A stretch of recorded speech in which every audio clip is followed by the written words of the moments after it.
Alright, hi everyone, Howser here. I'm kind of frustrated. This is like my 9th attempt at doing this what if. This is what if Deku was Red Hood. Here we go, starting off. Here we go, we're just going to explain this. Endeavor, real quick. He is a good person, not a bad person, not an evil person, but a bad person. He's very strict. Now, if you want to think about his parenting issues, so in the anime, in the manga and all that, and in canon, he he's done some horrific things to his family members, his wife, and all that. I'm not gonna say what he did to his wife, even though we all know it's basically that, because people who've gone through this event, if they're watching this video, I don't want to make them have to relive it. Now, here we go. Endeavor, he married his wife happily. They got married. They're very happy married, kind of like All Might and Inko in this what if. But All Might and Endeavor do not get along at all. Now, they do get along. Like, they'll hang out for public opinion, and they work together. And they will hang out every now and again at a bar. But they fight a lot. So if you wanna compare them to Batman and Superman. So All Might is Superman, and the thing with Superman is he will never sacrifice anyone if he can prevent it. So All Might's like that. He will always try to. He will not let anyone sacrifice themselves if he can prevent it. And Batman, on the other hand, is he'll do anything to get the mission done, even if it means someone has to lay down their life. He will lay down his life, of course, himself. But if someone else has to do it, that's fine with him as well. And Endeavor's like that. And Endeavor has had a hero die on a mission with him.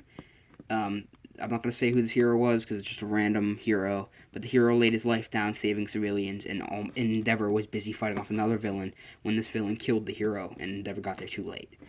It does hurt Endeavor, and it hurts him to see other people sacrifice their life when he should have been the one to do it. But he's not going to try to jump in the way of a blade if he can't make it. So he will try to do it, but he won't. He's Batman, basically. And All Might's Superman, and Endeavor's Batman. Try to get that out of your head. Now, here we go.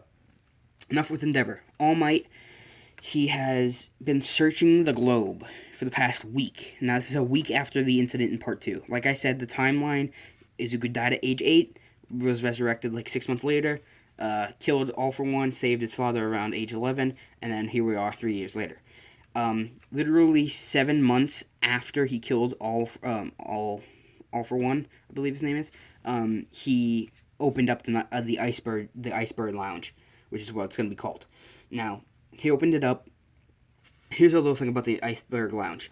It is pretty much everything in one. It's the same. It's around the same size as Island, a little bit smaller, but it has everything. It has hotels, it has shopping, clothes, parks, and movie theaters. It has 3 ice skating rinks.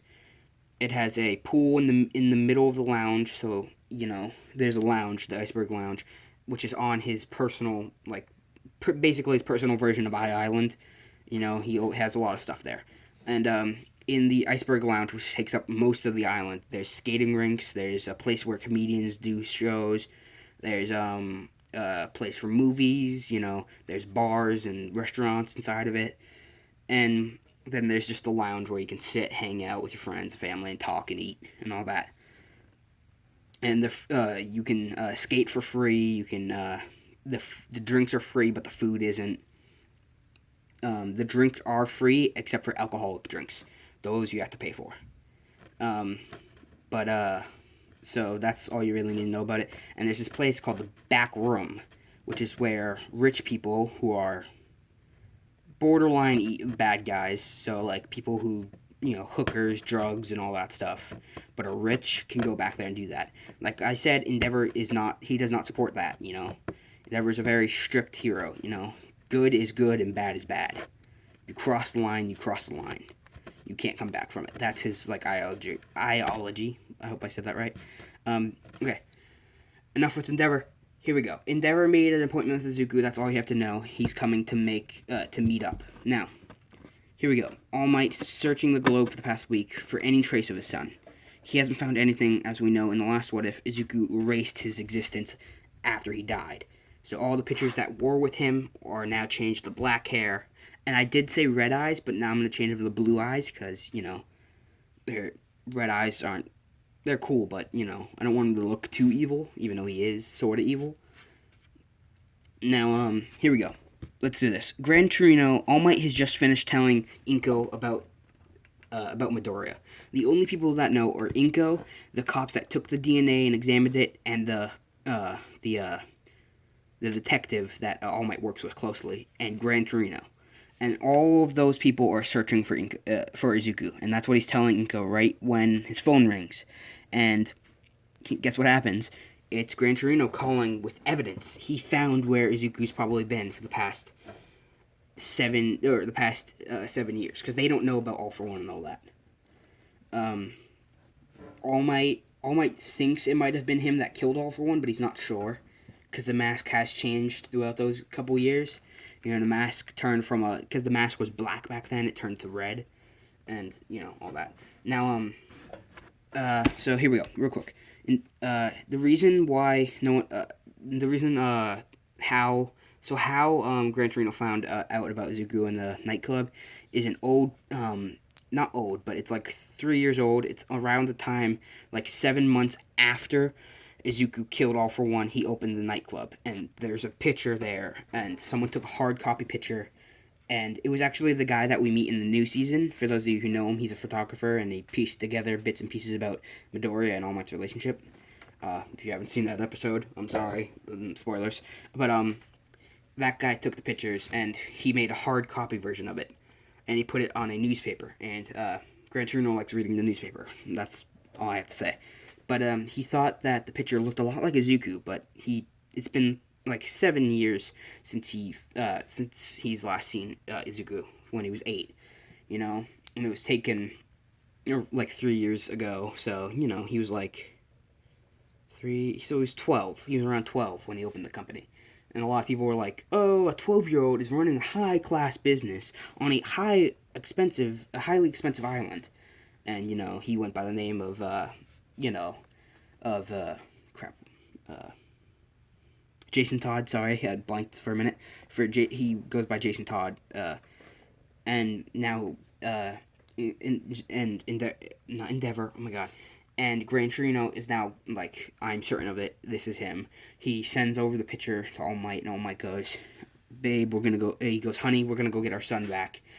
Get ready. We're going to the Iceberg Lounge." And they've been there. They went there on their honeymoon, 2 years after Izuku died, because they needed some alone time between the two of them to talk, and like a couple. This was like not even a year. It was like 4 months after Izuku died. They needed them time, so they rented out a private room at the clubhouse at the Iceberg Lounge and stayed.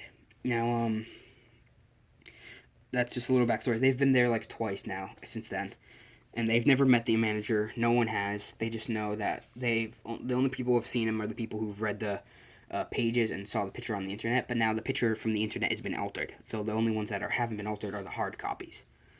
Now, All Might goes, and like I've said, like I said earlier, Endeavor and him are not close. They do consider each other friends, and they always would take a bullet for each other, but they disagree on a lot, especially how they raise their children. All Might thinks that Endeavor is a poor father. He doesn't give his kids enough attention, and he's too hard on them when they fail. Now, I'm just gonna leave this off because this video, I don't want something to happen right now, like for it to cut out or something, and then I have to post this video because I'm not doing another take of this. Now we're gonna leave it off with All Might walking into the Iceberg Lounge. All Might doesn't even have to try like this. If All Might gets there, they open a booth up and they open up whatever he wants. So All Might gets in and he wants to speak to the manager, and he goes, "Sorry, but the manager's busy." And All Might goes, "I don't care. Let me see him." And he goes, "You'll have to wait." And he goes, "Why?" And he goes, "Because he's already meeting someone." He goes, "Who?" And he goes, "Endeavor and his family." And he goes, I can go in with Endeavor." And he goes, "Are you sure?" And he goes, "Yes." So, yeah, that happens. Leaving this off, I'm so sorry. I really prefer to do more about in the anime. And I have to say this, in the other what ifs, I have said Mirio got one for all. He did not. Bakugo Katsuki got one for all because All Might has known him his whole childhood. All Might's known him throughout Bakugo's whole life. And after Izuku died, Bakugo changed. He turned more like Izuku. He's more nice to everyone. He's kinder. He treats everyone the same way he treats Kirishima. You know, he calls them by their name. You know, he respects them, but doesn't. He still thinks he's better than them, but he respects them, and he supports their decisions and all that. We'll leave it off at that. And the next part will be when All Might and Endeavor find out that Endeavor finds out that the cloner of the Iceberg Lounge is his son. So, there you go. Goodbye, everyone. I'm sorry for this video. I don't think you guys are going to like it, but if you do, please let me know. Goodbye. Howser signing out. Be safe. Have a good day, and I'm sorry.